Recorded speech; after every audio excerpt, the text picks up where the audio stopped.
I know you are stressed because तुम्हें समझ नहीं आ रहा कि अपने 12th बोर्ड्स को एंड सीए फाउंडेशन को एक साथ कैसे मैनेज करना है। सिलेबस कब तक कंप्लीट हो जाना चाहिए, रिविजन्स कैसे स्टार्ट करने हैं और कैसे आगे बढ़ना है, किस किस सब्जेक्ट को प्रायोरिटाइज करना है, कौन से टॉपिक्स को पहले फिनिश करना चाहिए, प्री बोर्ड्स देने चाहिए या नहीं, कौन सा सब्जेक्ट कब पिकअप करना है, किस टाइम स्टडी करना चाहिए, टाइम टेबल क्या रहना चाहिए, टाइम मैनेजमेंट कैसे करना है, स्केड्यूल क्या फॉलो करना है एंड मोर थिंग्स। ओके, तो इस वीडियो को एंड तक ज़रूर देख लेना एंड ये वीडियो सदाबहार वीडियो रहने वाली है, तो आप इस वीडियो को किसी भी टाइम रेफर कर सकते हो बिकॉज ये चीज़ें ऑलवेज एप्लीकेबल रहेंगी। So without wasting any time let's get started. First of all, prioritize your 12th board syllabus. Yes guys, because CA foundation के एग्ज़ाम्स तो डेफर भी हो जाएंगे बट आपके बोर्ड एग्ज़ाम्स डेफर नहीं होंगे। डोंट वरी, मैं आपके एग्ज़ाम्स यहाँ पे डेफर कराने नहीं आई हूँ, स्ट्रेटेजी तो मैं शेयर करके ही जाऊँगी, but this was something which I wanted to remind you. तो आपको प्रायोरिटी देनी है अपने 12th के सिलेबस को। तो अभी मैं जिस टाइम इस वीडियो को पोस्ट करूँगी तो दिसंबर आने वाला है, राइट? तो आप कोशिश करो कि दिसंबर के एंड तक 31 दिसंबर तक आपका सभी सब्जेक्ट्स का सिलेबस फिनिश हो जाना चाहिए। अब आप कहीं से भी क्लासेस ले रहे हो, चाहे आप सेल्फ स्टडी कर रहे हो, फिर भी आप सिलेबस को कंप्लीट करने की कोशिश करो। आप यूट्यूब से लेक्चर्स देख सकते हो, स्पेशली वन शॉट लेक्चर्स आप देख सकते हो। बहुत सारे अच्छे अच्छे यूट्यूब चैनल्स हैं, तो बेसिकली बहुत सारे यूट्यूब चैनल्स हैं जो आप फॉलो कर सकते हो वन शॉट लेक्चर्स के लिए। इसके ऊपर मैंने एक अलग से वीडियो बनाई थी, मैंने अपने 12 बोर्ड्स में कैसे 97% स्कोर किए थे, तो आप इस वीडियो को भी डेफिनेटली रेफर कर सकते हो बिकॉज इस वीडियो में मैंने सब कुछ बताया हुआ कि मैंने कौन कौन से सैम्पल पेपर्स फॉलो किए थे और कौन से यूट्यूब चैनल्स फॉलो किए थे और A to Z स्टार्टिंग से लेके एंड तक मेरी क्या अप्रोच रही थी। But let's coming back to the point, तो आपको अगर आप ऑनलाइन क्लासेस ले रहे हो तो आप उन क्लासेस को जल्दी से जल्दी 1.5x या 2x की स्पीड पे देख के जल्दी से जल्दी ख़त्म करो, सिलेबस को फिनिश करो। या फिर आप ऑफलाइन क्लासेस भी अटेंड कर रहे हो तो आई गेस ऑफलाइन क्लासेस में तो सिलेबस हो ही गया होगा अब तक आपका। तो दिसंबर के एंड तक आपका फुल सिलेबस कंप्लीट हो जाना चाहिए एंड आपकी फर्स्ट रिवीजन भी हो जानी चाहिए, विच मीन्स डेली आप सिलेबस ही कंप्लीट थोड़ी करते रहोगे। डेली आपको क्या करना है, सिलेबस कंप्लीट करने के साथ साथ कोई ना कोई एक प्रीवियस चैप्टर पिकअप करना है और उसकी रिवीजन करनी है। तो डेली आपको क्या करना है, एक न्यू चैप्टर कंप्लीट करना है एंड एक प्रीवियस चैप्टर की रिवीजन करनी है। अगर आपने अपना सिलेबस ऑलरेडी कंप्लीट कर लिया है तो well done, I am proud of you. But अगर आपका थोड़ा सा सिलेबस रहता है तो आई वुड एडवाइस कि उस सिलेबस को कंप्लीट करने की कोशिश करो, ठीक है? कोई भी टॉपिक स्किप मत करो, सारा का सारा सिलेबस करके ही जाओ। बट अभी अगर आप स्क्रैच पे हो या फिर आपका बहुत कम सिलेबस हुआ है तो आई वुड एडवाइस यू कि आप एक दिन ना सिर्फ 3 से 4 घंटे का टाइम निकाल के बैठो और आपको करना है एनालिसिस किस चीज़ का, CBSE की साइट पे जाओ और वहाँ से आपका सिलेबस डाउनलोड कर लो सभी सब्जेक्ट्स का, और वहाँ से आपको देखना है कि किस किस चैप्टर की ज़्यादा वेटेज आती है एग्ज़ाम्स में, यानी कि आपको इम्पॉर्टेंट टॉपिक्स को एनालाइज करना है। तो आपको जो जो इम्पॉर्टेंट टॉपिक्स मिलते हैं ना किसी भी सब्जेक्ट में, उन्हें अपनी बुक पे मार्क कर लो और उन टॉपिक्स को पहले फिनिश करने की कोशिश करो, ठीक है?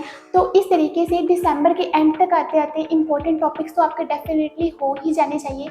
बट अगर आपके कुछ टॉपिक्स रह भी रहे हैं ना तो वो वाले टॉपिक्स होंगे जो उतने इम्पॉर्टेंट नहीं होंगे। तो बेसिकली आपके इम्पॉर्टेंट टॉपिक्स तो कवर हो ही जाने चाहिए। तो आपको एक और चीज़ का एनालिसिस करना है। एक तो आपको ये एनालाइज करना है कि कौन कौन से चैप्टर्स ज़्यादा वेटेज रखते हैं बोर्ड एग्जाम्स में, एंड सेकंड थिंग आपको एनालाइज करना है कि आपके CA फाउंडेशन के सिलेबस में एंड 12th के सिलेबस में कौन कौन से चैप्टर्स हैं जो ओवरलैप करते हैं, यानी कि वो चैप्टर्स जो आपके CA फाउंडेशन के सिलेबस में भी और 12th के सिलेबस में सेम है। तो उन चैप्टर्स को भी आपको प्रायोरिटी देनी है। जैसे कि बहुत सारे चैप्टर्स हैं अकाउंट्स में, लाइक पार्टनरशिप अकाउंट्स हो गया, कंपनीज अकाउंट्स हो गया, ये चैप्टर्स हैं जो CA फाउंडेशन के सिलेबस में भी डिट्टो सेम टू सेम है। तो इन चैप्टर्स को आपको पहले करना है। एंड इकोनॉमिक्स में भी कुछ चैप्टर्स हैं like demand and supply, theory of cost वगैरह। तो ऐसे चैप्टर्स को बैठ के एनालाइज करो, ज़्यादा टाइम नहीं लगेगा। बिकॉज अगर आपके पास प्लान होगा ना कि कौन कौन से चैप्टर्स को पहले फिनिश करना है तो आपको एक डायरेक्शन मिल जाएगी, आप इधर उधर भटकोगे नहीं, ठीक है? तो एनालिसिस करो इंपॉर्टेंट टॉपिक्स का और ओवरलैप करने वाले चैप्टर्स का जो कि सेम है दोनों के सिलेबस में। ओके, तो अभी आपको पता चल चुका है कि आपको कौन कौन से चैप्टर्स को पहले करना है। तो आजकल तो किसी भी स्कूल में ज़्यादा पढ़ाई होती नहीं है, बेसिकली एक्टिविटीज़ वगैरह होती हैं। तो अगर आपको स्कूल से लीव मिल रही है ना, तो आई वुड एडवाइज़ कि आपको लीव ले लेनी चाहिए, बिकॉज़ अभी के लिए आपकी studies are more important. Because अगर आप घर पे बैठ के पढ़ाई करोगे ना, तो आप ज़्यादा टाइम के लिए स्टडी कर पाओगे। तो अपना स्टडी रूटीन अपने हिसाब से सेट करो। आप जितने बजे उठना चाहते हो, आप अगर नाइट आउल हो तो आप रात को स्टडी करने का अपना रूटीन सेट कर सकते हो। अगर आप मॉर्निंग बर्ड हो तो आप सुबह सुबह अपना रूटीन सेट कर सकते हो। तो आपको खुद डिसाइड करना है कि आपको सुबह पढ़ना, दोपहर में पढ़ना, रात को पढ़ना ज़्यादा ठीक लगता है।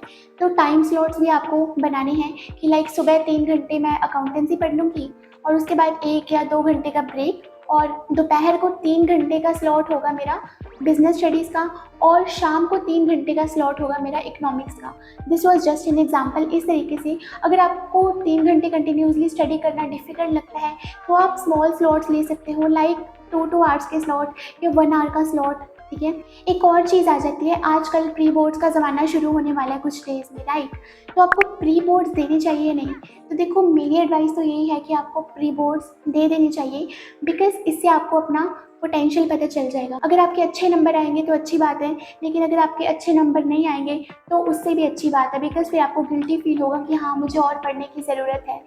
तो प्री बोर्ड्स को स्किप मत करना, ठीक है? इससे आपको पता चल जाएगा कि एग्ज़ाम हॉल में आपको किस तरीके से 3 घंटे में पेपर बैठ के कंप्लीट करना है।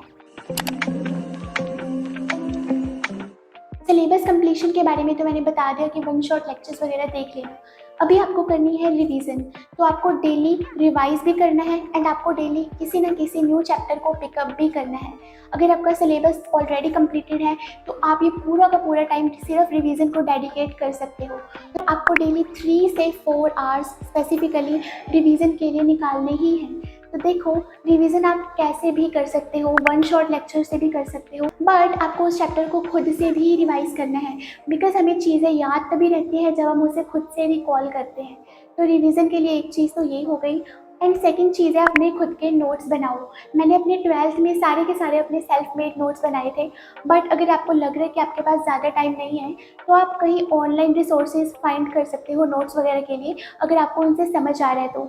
बट आई वुड प्रेफर कि आप सेल्फ मेड नोट्स बनाओ। उन नोट्स में आपको सारा कुछ लिखने की ज़रूरत नहीं है, उनमें सिर्फ वो की पॉइंट्स लिखो जो आपको एग्ज़ाम से पहले 1.5 डेज़ में रिवीजन करने में हेल्प करेंगे।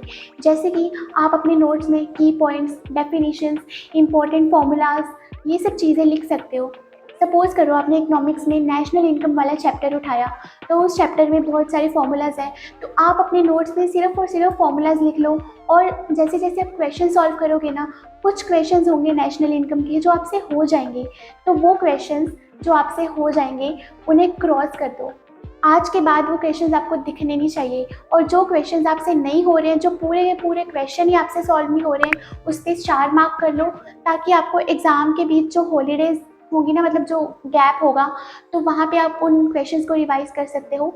बट कुछ क्वेश्चंस होंगे जो आपको आते होंगे, बट उनमें 1 या 2 पॉइंट्स कंफ्यूजिंग होंगे, राइट? तो आप क्या करो, वो जो कंफ्यूजिंग वाले पॉइंट्स हैं ना, उनमें क्यों आपको कन्फ्यूज़न क्रिएट हुई, तो आप वो चीज़ें अपने नोट्स में पेन डाउन कर सकते हो।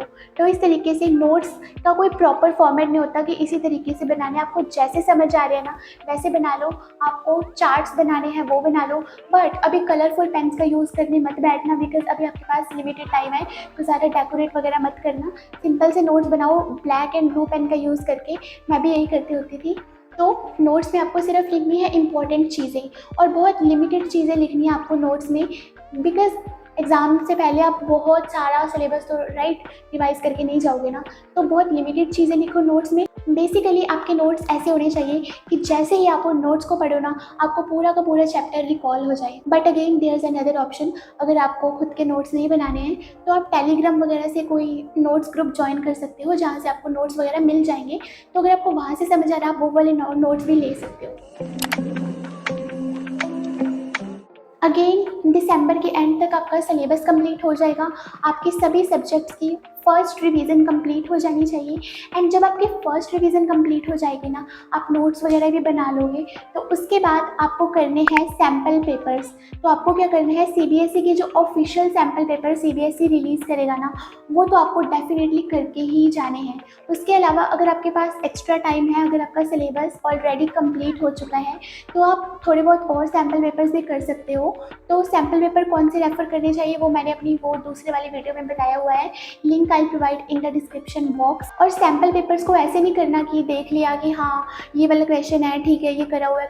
नो प्रो, सैम्पल पेपर्स को आपको प्रॉपर 3 आवर्स का टाइमर लगा के और उसी लिमिटेड टाइम के अंदर सॉल्व करके देखना है। Means you have to do written practice of sample papers, ताकि आप फैमिलियर हो जाओ एग्जाम पैटर्न से। बिकॉज अगर आप ऐसे करोगे तो जिस दिन आपका एग्जाम होगा ना, उस दिन आपको डर नहीं रहेगा कि पता नहीं कहाँ से क्वेश्चन आ जाएंगे।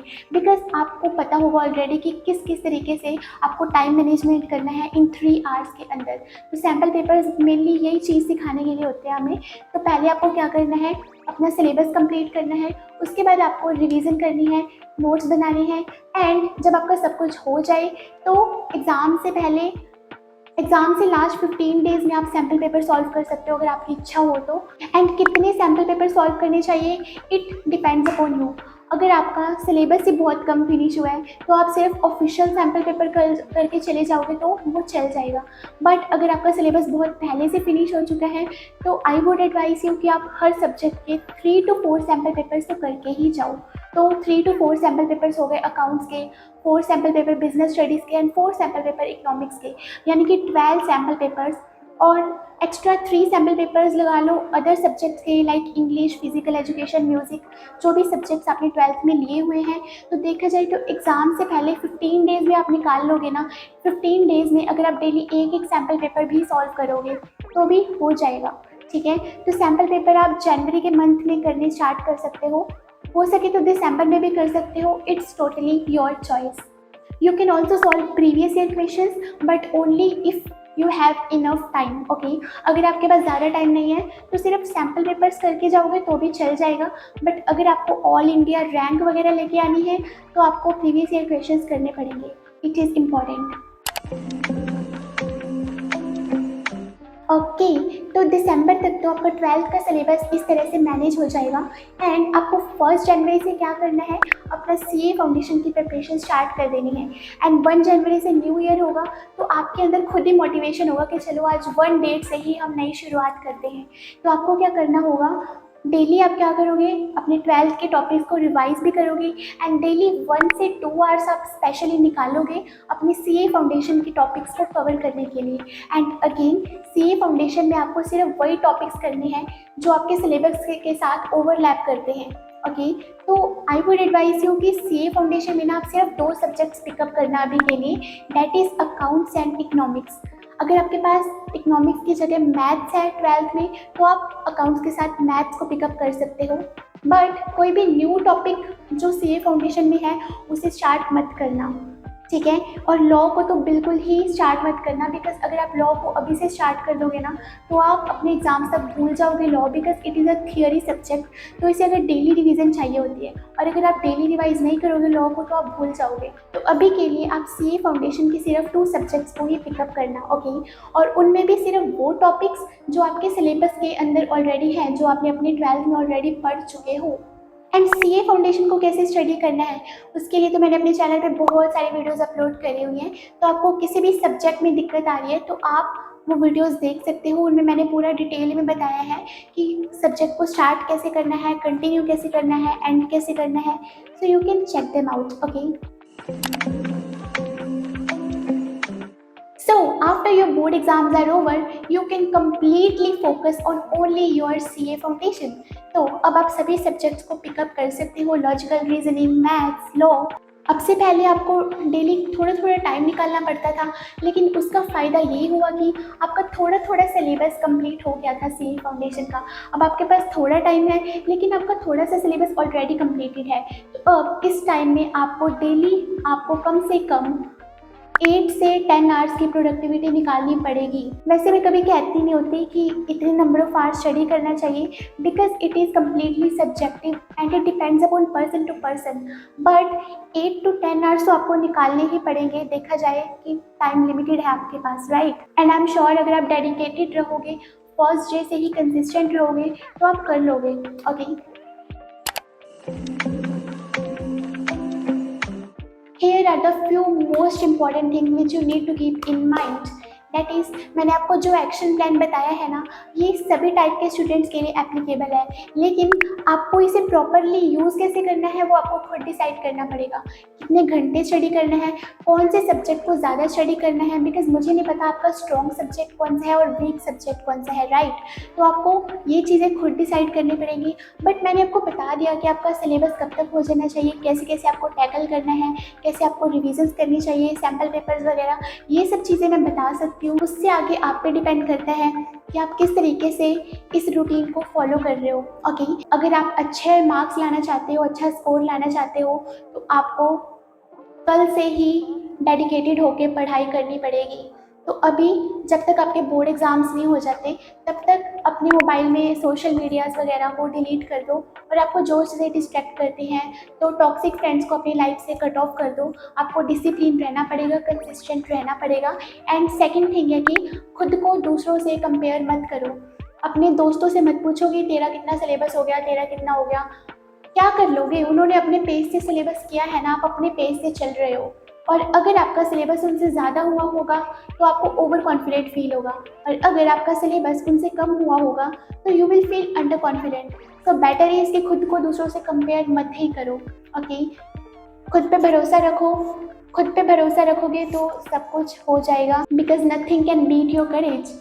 अपनी हेल्थ का ध्यान रखो। ऐसे नहीं कि सारा दिन पढ़ते पढ़ते रहना है, बीच बीच में से वो एक्टिविटीज़ भी करो that provide you Joy. Okay, and one most important thing, अपना माइंडसेट पॉजिटिव रखो। ओके, ऐसे मत सोचो कि एग्ज़ाम आ रहा है, एग्ज़ाम आ रहा है। जितना स्ट्रेस लेते रहोगे ना, आपसे उतना ही पढ़ाई कम होगी। तो पॉजिटिव रहो। ऐसे सोचो कि कोई बात नहीं, एग्ज़ाम आ रहे हैं, कोई दिक्कत नहीं है। अगर अब तक भी पढ़ाई नहीं करी ना, लेकिन अगर मैं अब से भी स्टार्ट करूँगी तो I will be able to do it, because लोग करते हैं। लोग लास्ट के 3 मंथ्स में पढ़ के अच्छा स्कोर लाते हैं बोर्ड एग्ज़ाम्स में, और उसके बाद सीए फाउंडेशन को भी 1 या 2 मंथ्स में स्टडी करके क्लियर भी करते हैं। तो माइंडसेट पॉजिटिव होना चाहिए, यहाँ सब माइंडसेट का खेल है। That's all for this video. I hope this video might be helpful to you. और अगर आपको ये वीडियो थोड़ी सी भी पसंद आई हो ना, तो सब्सक्राइब तो कर देना यार, बिकॉज इस चैनल पे मैं ऐसी और वीडियोस अपलोड करती रहती हूँ related to CA, self development, motivation and much more. Thank you for watching. Bye bye.